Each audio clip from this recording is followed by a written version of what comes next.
En el intrincado lápiz de las relaciones internacionales a veces emergen conflictos que más allá de las implicaciones legales reflejan la tensión entre la soberanía nacional y la cooperación transfronteriza. Tal es el caso de la disputa entre Ecuador y Colombia que en 2008 llegó a la Corte Internacional de Justicia. La controversia se centraba en el uso de fumigaciones aéreas con glifosato en la frontera ecuatoriana, una práctica adoptada por Colombia como parte del Plan Colombia para la lucha contra el narcotráfico. Esta disputa no solo puso en tela de juicio el impacto de las políticas antidrogas, sino que también resaltó la necesidad de una gobernanza ambiental efectiva y respetuosa de los derechos humanos. Ecuador, al presentar su demanda, acusó a Colombia de violar varios principios fundamentales del derecho ambiental internacional. Las fumigaciones con glifosato, argumentaba Ecuador, no solo dañaban los cultivos lícitos y los ecosistemas, sino que también perjudicaban gravemente la salud de los habitantes en las zonas afectadas. Este acto para el gobierno ecuatoriano constituía una violación de los principios de prevención de daño ambiental transfronterizo, evaluación del impacto ambiental y del principio de precaución, pilares fundamentales para la protección del medio ambiente a nivel global. ¿Cómo empezó este caso? Tras los ataques del 11 de septiembre de 2001, el Consejo de Seguridad de las Naciones Unidas aprobó la resolución 1373, instando a los estados a intensificar sus esfuerzos para combatir el terrorismo y el financiamiento del mismo. En este marco, Colombia intensificó sus esfuerzos antidrogas, incluyendo las controvertidas fumigaciones con glifosato. Sin embargo, estas acciones, dirigidas a erradicar los cultivos de coca, no tomaron en cuenta los efectos colaterales en la población y el medio ambiente de los países vecinos.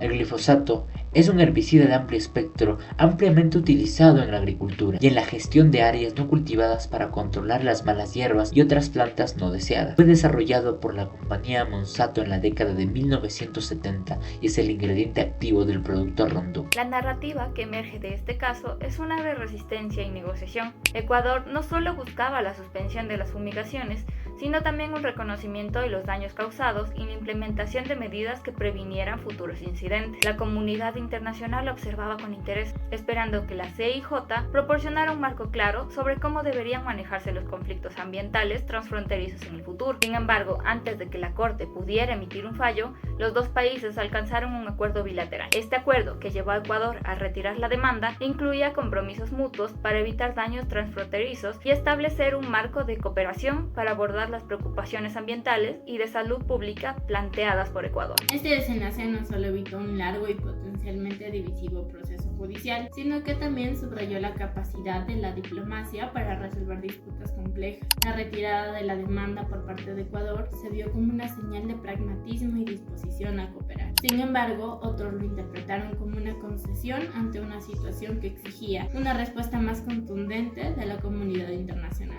Efectos en la sociedad. El uso de glifosato en la aspersión aérea ha tenido profundos efectos en la sociedad colombiana, especialmente en regiones como Nariño. Los campesinos, quienes dependen del campo para su sustento, han sufrido directamente los impactos negativos de esta práctica, desde problemas de salud como hidrocefalia y microcefalia en niños hasta enfermedades de la piel. Las comunidades rurales han experimentado un deterioro en su calidad de vida. Además, la incertidumbre y el miedo persisten entre las familias que temen el retorno de las aspersiones aéreas de glifosato. La falta de atención gubernamental a estas consecuencias agrava la situación. Las demandas por asistencia médica y compensación han sido ignoradas, mientras el debate se centra en intereses políticos y económicos como la presión de Estados Unidos para reiniciar la aspersión ante el aumento de los cultivos de la coca. Este conflicto ilustra una lucha desigual entre los derechos humanos y la política de seguridad nacional. Las comunidades campesinas, ya vulnerables por el abandono estatal y el narcotráfico, enfrentan una amenaza adicional a su salud y bienestar. La evidencia anecdótica de los daños de glifosato es innegable, aunque las pruebas científicas sean debatidas. En última instancia, la reintroducción del glifosato no solo pone en riesgo la salud de las personas, sino que también profundiza la desconfianza hacia las instituciones gubernamentales y sus prioridades. Entre 2000 y 2007, las fumigaciones aéreas con glifosato realizadas por Colombia en su lucha contra el narcotráfico afectaron la región fronteriza con Ecuador. Las áreas ecuatorianas de San Marcos, El Cóndor, Puerto Mestanza y otras comunidades cercanas sufrieron graves consecuencias.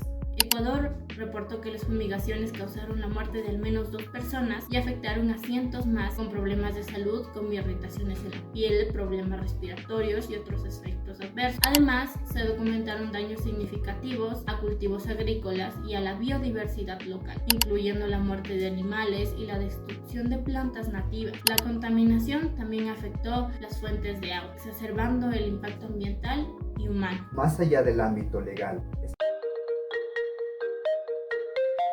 ¿Aló? Hola Alexis, ya estamos todos, ¿ya vienes? Te lo juro que ya estoy llegando, en este preciso momento. No me demoro más de 5 minutos. Voy. El Carlos no va a venir. Esperamos que para el próximo capítulo sí. Pero deberíamos empezar, ¿o no, Julie? Sí. ¡Alexis! Voy, dame chance. A ver. Bienvenidos a Topcast. Hace unos días subimos un video describiendo el caso del uso de glifosato en la frontera colombo-ecuatoriana. Surgieron algunas dudas en este video y es por ello que el día de hoy las responderemos en nuestra sección PDF, preguntas de followers.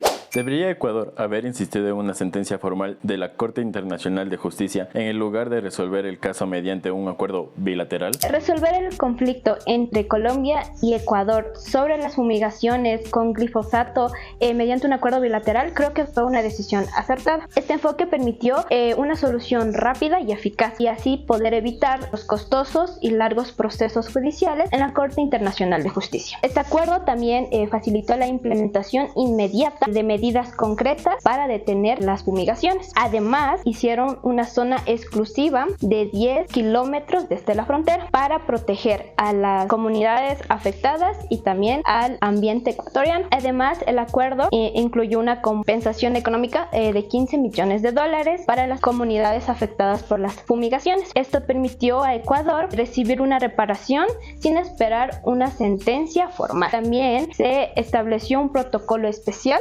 para las quejas y también para garantizar la transparencia en las futuras actividades de fumigación. Optar una solución bilateral demostró la capacidad de diálogo y cooperación tanto para Colombia como para Ecuador. Evitar estas confrontaciones en la corte hizo que el medio ambiente sea lo mejor para las comunidades afectadas y esta decisión fue una decisión beneficiosa para todos. Bien es cierto que fue beneficioso para el pueblo que esto se resolviera rápido. También hay que mencionar que esto hubiese sido 100% bueno para ellos en caso de que haya una recompensa justa para los ciudadanos. Creo que la resolución rápida ayudó a impedir que se sigan prolongando las tensiones políticas entre Colombia y Ecuador. Sin embargo, los ciudadanos no están contentos.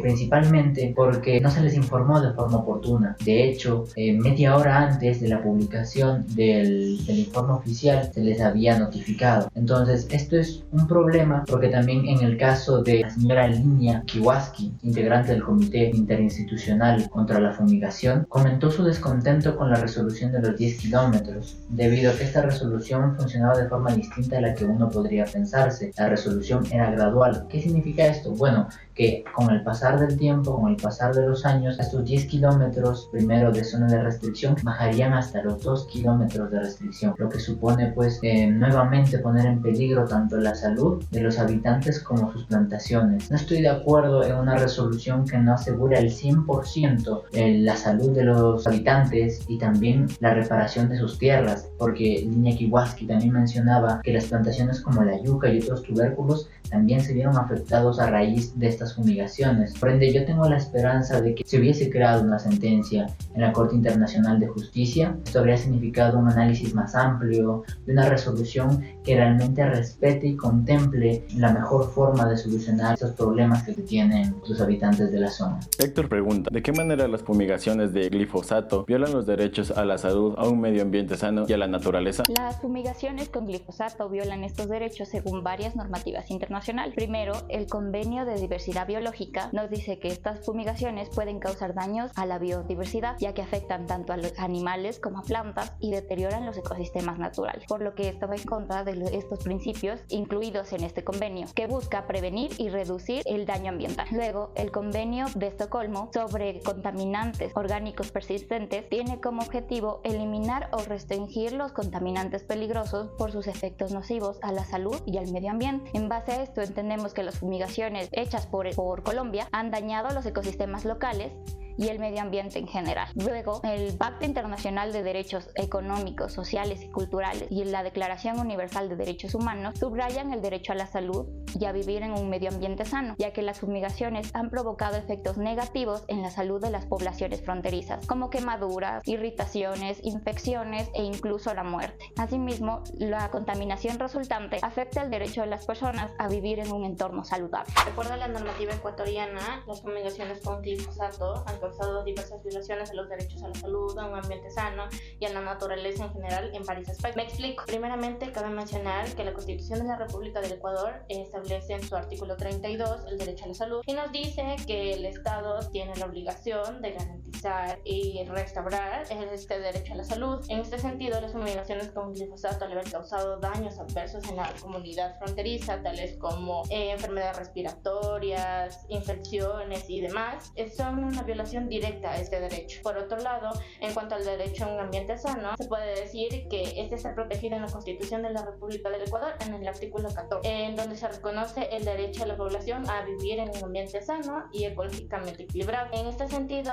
las fumigaciones con glifosato al haber causado los daños a la biodiversidad y a la ecología en general han generado una violación a este derecho. Asimismo, el impacto ambiental que este ha tenido en la biodiversidad y en la destrucción de cultivos especiales y fundamentales en las comunidades indígenas contraviene el artículo 15, que prohíbe el uso de tecnologías experimentales que afecten gravemente al ambiente. Finalmente, en cuanto al derecho a la naturaleza en general, este está estipulado en el artículo 71 y 72 de la Constitución, el cual establece que la naturaleza debe ser respetada integralmente y debe ser restaurada, sobre todo protegida, y las fumigaciones con glifosato, al haber causado tantos daños ecológicos, no le ha permitido pasar de este derecho. Santi comenta, ¿cuáles son las propuestas clave para resolver este conflicto de manera sostenible y justa? Es una pregunta interesante, sin embargo, creo que la mejor opción para responder esta es nuestro compañero Carlos. Carlos, ¿tú qué me cuentas? Para abordar este conflicto de manera sostenible y justa, se propone una serie de medidas interconectadas que podrían dar resultados muy favorables. Primero, es necesario establecer un mecanismo de monitoreo conjunto e independiente para supervisar el cumplimiento de los acuerdos bilaterales, incluyendo la zona de exclusión y las prácticas de fumigación. Este organismo tendría que estar compuesto por expertos internacionales en medio ambiente y salud pública, garantizando transparencia y rendición de cuentas. Igualmente, es clave desarrollar un protocolo vinculante sobre evaluación de impacto ambiental transfronterizo, obligando a ambas partes a realizar estudios exhaustivos antes de implementar medidas que puedan afectar al país vecino. Una medida muy acertada, incluso se puede replicar en un futuro por otros países fuera del caso que hemos hablado. Ahora bien, en el ámbito jurídico, se propone establecer un tribunal especializado para resolver controversias sobre daños ambientales transfronterizos de manera expedita y equitativa. Además, es importante fortificar la cooperación bilateral en seguridad y lucha contra el narcotráfico, priorizando estrategias que aborden las causas socioeconómicas del problema. Finalmente, otra opción recomendable podría ser la de codificar en un tratado bilateral los principios de precaución y prohibición de daño transfronterizo, otorgándoles fuerza vinculante y estableciendo mecanismos claros para su correcta aplicación. Monse pregunta, ¿valía la pena el uso de glifosato para la prevención de cultivos de drogas en las fronteras? Es una excelente pregunta. Sin embargo, el día de hoy tenemos a una entrevistada especial para esta ocasión. Querida Jessica Ortega, ¿qué nos puede decir sobre esta pregunta? Es importante mencionar que el glifosato es un tipo de herbicida que, según la Organización Mundial de la Salud, después de varios estudios realizados, se ha catalogado como un elemento potencialmente cancerígeno, ya que altera incluso el material genético humano. En este sentido, vale la pena recalcar que el glifosato no fue creado con ese propósito, fue creado con el propósito de eliminar la maleza o conocida como mala hierba. Sin embargo, lo que hace este producto es alterar los aminoácidos de la planta, causando su muerte total. Lamentablemente, este tipo de herbicida es un producto no selectivo, es decir, mata todo tipo de planta. En este contexto, contestando la pregunta si el uso del glifosato para la prevención de cultivos de droga es adecuado o no en nuestras fronteras, considero que sin duda alguna presenta muchísimas connotaciones, ya que a las grandes extensiones que presenta este tipo de cultivo se utilizan métodos de aspersión, haciendo que el glifosato se expanda por el aire, por el suelo, por el agua, generando y creando un ambiente completamente tóxico y nocivo, alterando sin duda alguna la cadena alimentaria, que no solo afecta a nuestro país hermano Colombia. Sin duda alguna, los efectos también llegan hasta nuestro país. Es por ello que considero que este tema es de gran importancia fronteriza, ya que no solo está poniendo en riesgo nuestros recursos, nuestros ecosistemas, nuestra biodiversidad, sino también la salud humana.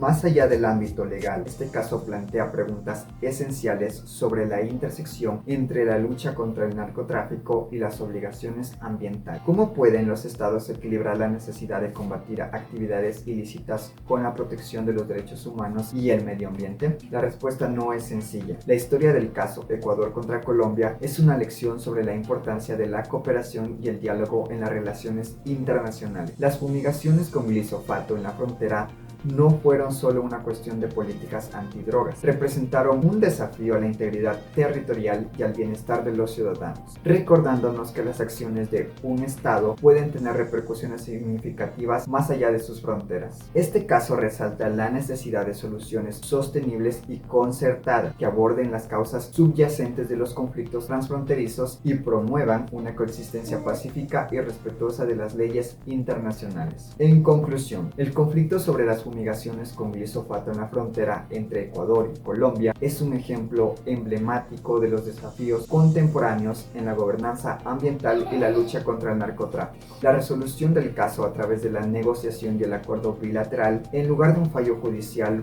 pone de relieve la capacidad de la diplomacia para gestionar disputas complejas y encontrar soluciones que beneficien a ambas partes. En este episodio nos recuerda que la importancia de la cooperación internacional y la necesidad de políticas integrales que aborden tanto la seguridad como la sostenibilidad ambiental y la salud pública.